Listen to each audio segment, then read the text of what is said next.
अनुराधा वैदिक एस्ट्रोलॉजी में आप सबका अभिनंदन। आज हम बात करेंगे किसी भी नक्षत्र की शक्ति पे। तो हम उस नक्षत्र की शक्ति को किस प्रकार देखते हैं।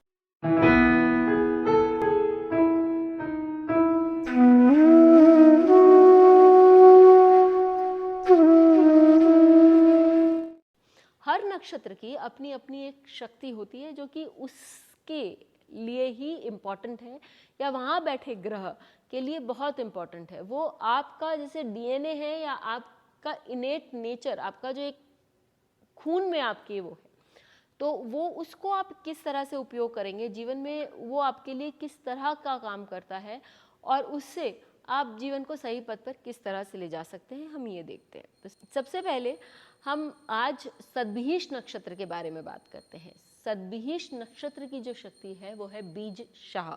बीज शाह शक्ति से हमें क्या मालूम पड़ता है?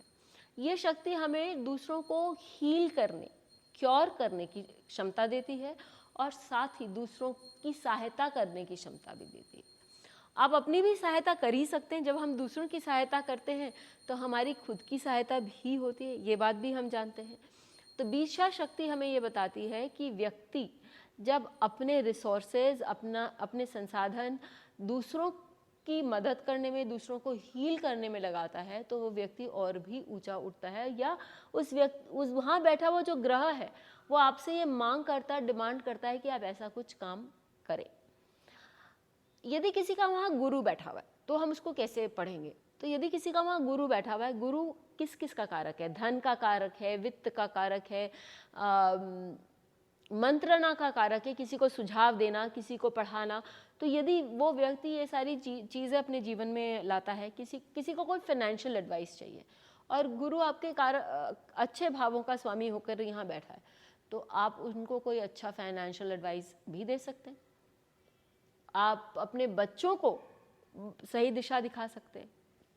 यही नहीं, आप उनको सपोर्ट करने के लिए, उनके फाइनेंसेस के लिए आप अरेंजमेंट कर सकते हैं कि भाई यहाँ चले जाओ, इस बैंक से भी लोन ले सकते हो, आपका पेपर्स ऐसा लगाना, ये दिखाना, या आपके पास कोई धन है तो आप अपना धन भी दे सकते हैं, लेकिन आप उनको सही राह दिखा सकते हैं, उनके लिए एक स्तंभ बन के खड़े हो सकते हैं, क्योंकि उनको समय पर जो ज़रूरत है वो उनका कार्यभार संभाल सकते हैं।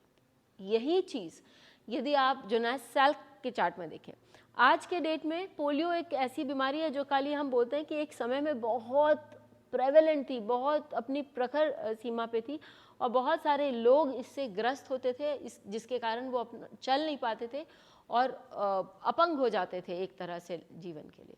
लेकिन जोनास सैल्क ही वो व्यक्ति हैं जिन्होंने इसका पोलियो वायरस की दवाई निकाली और लोगों की सहायता करी कि आज के दिन लोग पोलियो से कभी ग्रस्त होते ही नहीं हैं। उन्होंने मेडिसिन हीलिंग का तो काम कर लिया, अब सपोर्ट कहाँ से आता है?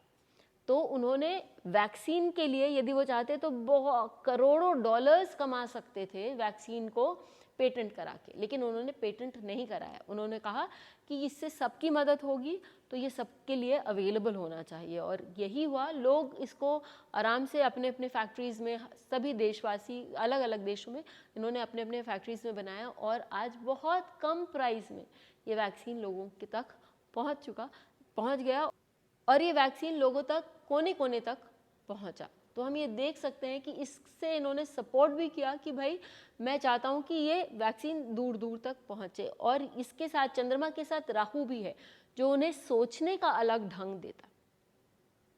और 5th हाउस जो है वो आपका क्रिएटिविटी का भी हाउस है, तो वहाँ उन्होंने उसको निजाद किया।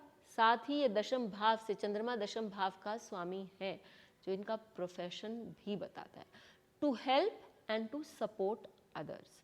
इसी तरह आप देखें कि यदि आप रामकृष्ण परमहंस का चार्ट लेंगे तो वहाँ पर सूर्य जो आपके आत्मा को भी बताता है और आपके अध्यात्म को भी बताता है, उनके लग्न पर ही सूर्य बैठा हुआ है सद्भिष नक्षत्र में, और वो ये बताता है कि वो खुद आध्यात्मिक थे और उन्होंने लोगों को अध्यात्म का पथ दिखाया था, जिससे कि लोगों को उन्होंने हील किया और साथ ही उनको उस पथ के लिए सपोर्ट भी दिया।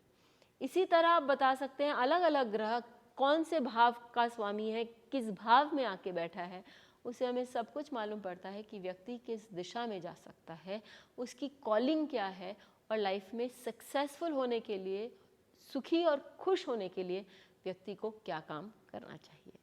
फिर मिलेंगे, तब तक के लिए धन्यवाद। बेल आइकन को दबाएं ताकि आपको वीडियोस की अपडेट मिलती रहे।